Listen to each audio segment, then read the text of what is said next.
Caitlyn Clark just put on an absolute three-point clinic against her doubters. 9% here in the first quarter.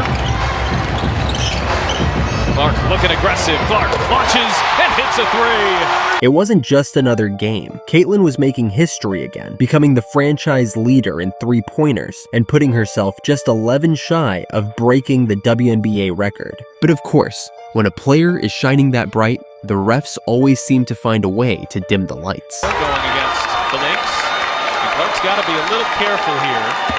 She has the 5 technicals, so she can afford one more, but technical number 7 results in a suspension. Caitlyn started the game the way she always does, with tenacity and 20/20 vision. Clark looking ahead and finds Boston. Yeah, that's gotta be a part of the scouting report. Dishing out dimes and pulling defenders like puppets. Lynx guard Williams wasn't having it though. She fired right back with a slick pass of her own. Ranked offense in the WNBA, and they've been playing well. Not long after, Caitlyn slipped her defender and pulled up from deep range. It didn't drop, but Nalissa Smith was there, cleaning up the mess like the responsible teammate she is. Smith with the offensive rebound, tried the reverse. Block but a foul. On the other end, Lynx star Collier tried to bully her way to the hoop, but Lexi Hull was not about to let that fly. Good job recognizing the hot side zone. Oh, Collier met at the rim. But wait, what's that? Whistle. The ref's calling a foul. You could almost see Caitlyn rolling her eyes. No matter. The Fever were undeterred. Kelsey Mitchell stepped up, draining a deep 3 like she was lining up a freebie. Kelsey Mitchell catch and shoot, knocks down her first 3. Then she came right back, using a screen to slice through the defense like a hot knife through butter. There's Mitchell, head full of steam, little scoop shots. That seemed to wake Caitlyn up too. She grabbed the rebound, and with a half-court laser pass, she found running back Boston full speed for the finish. And once again, it's Clark ahead to Boston. But Collier, she wasn't going anywhere. Left open in the corner, she splashed a 3, reminding everyone that this was going to be a dogfight all night long. Caitlyn tried to answer right back. They want to get up and down. Here's Clark, catch and shoot. There's a whistle. But of course, the ref swooped in to ruin the fun. And then it happened again. Same situation. But this time, Caitlyn bounced a pass through to Boston. The Lynx defender straight up kicked the ball like she was playing soccer. But the ref stayed silent. Lynx grabbed the steal and finished in transition. And you could feel the frustration building. But Caitlyn wasn't about to let the refs or the defense get in her head. On the next possession, she put the defender on skates, stepped into the paint, and hit a tough midi as smooth as ever. She's a good defender too, and Clark, that was not easy, but got it to go. Yeah, looked a little shaky there, but being able to go and stay with it. Then she really started cooking. With her defender still catching their breath, she drew a foul, went to the line, and knocked down 2 free throws. Shot faking the 3, driving on. Heidemann leads in, flips it up, and draws the foul. You could feel the momentum shift. Next play, with the defender in her face, Caitlyn pulled up without a care in the world. Bang. Clark looking aggressive. Clark launches and hits a 3. I mean, it's just like clockwork, at this point. But let's be honest, even superheroes get tired. On the defensive end, Caitlyn let McBride cruise by her for a wide-open layup. Could she be running out of gas? Nope. Next play, she grabbed the rebound, hit the gas in transition like she was racing down the freeway, and found Kelsey Mitchell for an and 1. On 1, she'll bounce for Mitchell. Mitchell got it to go, and a foul. It's one way to do it. Get the crowd excited. Get in there, hit the 3. Caitlyn was playing like she had eyes in the back of her head. Lexi Hull kept the momentum rolling, snagging a steal and going coast to coast. But she got swatted at the rim like she was playing against Big Bro. Still, the Fever ended the first quarter with an 8-point lead, 27-19. But if you thought that was the end of Collier, think again. She came out swinging in the second quarter, putting the Lynx on her back. It's one of the top defenses in the league as Collier forces her way in. She brought them right back into the game, slashing the Fever's lead to just 3. Zandalicini, 2 for 2 from out there. The Fever needed a spark, and of course, Caitlyn delivered. She pulled up from deep and hit nothing but net. Same energy, and especially that's one way to do it. But Caitlyn's matchup, Heidemann, wasn't backing down either. She was handing out assists like Halloween candy. And the Fever's defense was starting to look a little shaky. But even with 2 defenders crowding her, Caitlyn wasn't fazed. She split them like she was parting the Red Sea. Second rounder who's really found a spot in the WNBA is Clark. On defense, though, the Fever were struggling. Heidemann was picking them apart. And when Caitlyn tried to find her teammates, It felt like they were playing hot potato. Caitlyn took a breather, and the Fever were barely holding on. Adjusted to the refs and how they call the game. Hines Allen, aggressive take. That won't fall, but Hines Allen, she is a monster. When she came back, she started things off with a driving floater that had the crowd on their feet again. Hesitation, Clark the floater. There it is. But just as she was heating up, the refs called off another 3 because of a tussle under the rim. And Rossini's called for what is essentially a freedom of movement. But Caitlyn kept grinding. She hit Boston with a perfect dime under the basket, setting her up for a bully bucket. Double team lofts it up for Boston. Just another connection there.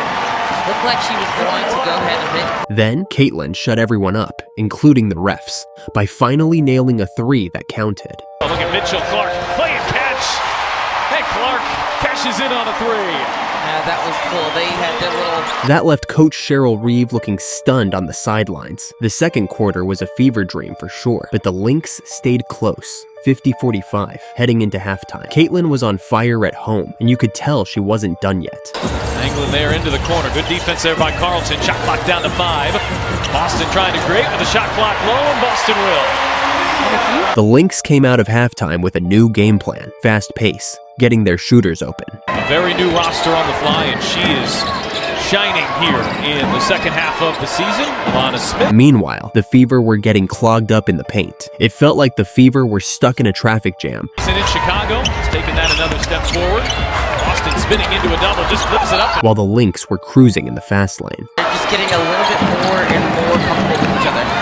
Here's Smith rolling and finishing. The Lynx went on a 14-0 run, swarming the paint like a hive of angry bees. It was rough for the Fever until Kelsey Mitchell finally stopped the bleeding. Coming up and have that call. Mitchell trying to get Indiana going, and she will. But then, just as fast, Collier hit a 3 of her own. Collier straight away, knocks down a... Canceling out Kelsey's hard work. Caitlyn knew it was her time to take over. She went coast to coast, got fouled, and went to the line, visibly frustrated with the refs. But the defense? Non-existent. Trying to hold down number 6, and they lose Alana Smith. The Lynx were getting fast break points, like they were playing against a team of cones. With frustration building, Caitlyn turned it into fuel. Been the lead all season long. Fever had their way with it in the first quarter. Clark trying to get Indiana started, and maybe that'll help. But once again, the refs chimed in. Williams will switch on to Boston. And a foul off the ball. It's going against. The Lynx capitalized, hitting another 3 and swinging the momentum right back their way. Williams steps into a 3 and knocks it down. It is. And just when Caitlyn drove to the bucket, ready to spark another comeback, she got hacked at the rim, but no whistle. The Lynx took advantage of Caitlyn still on the floor. And connects.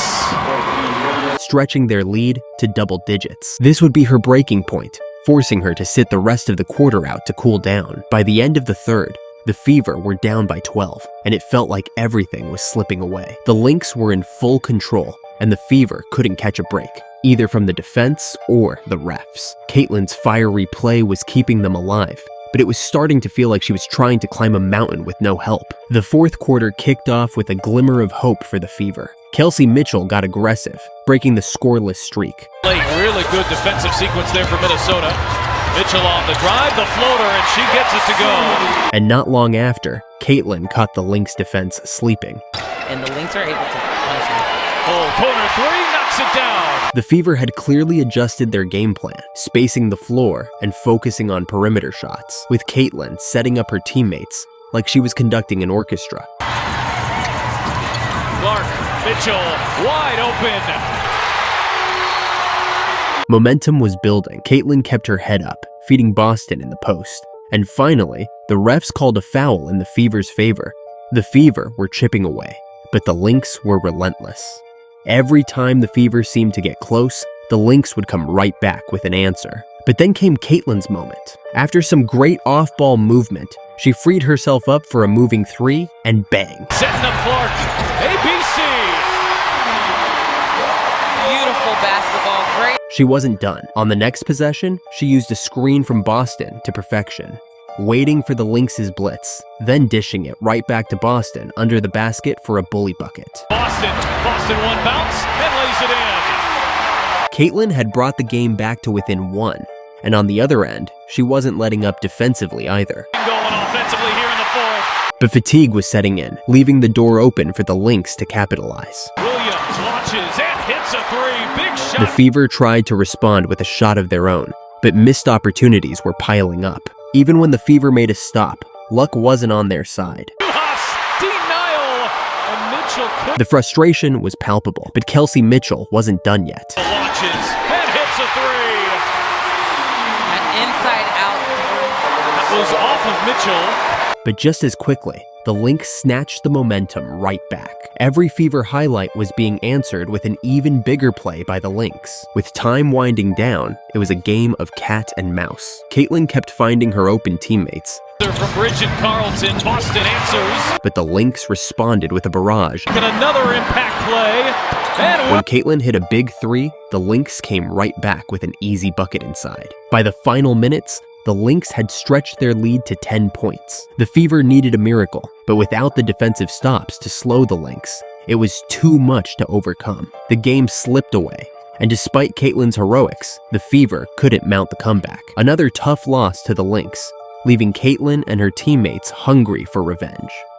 Do you think the Fever can get their payback if they meet in the playoffs? Let me know in the comments below.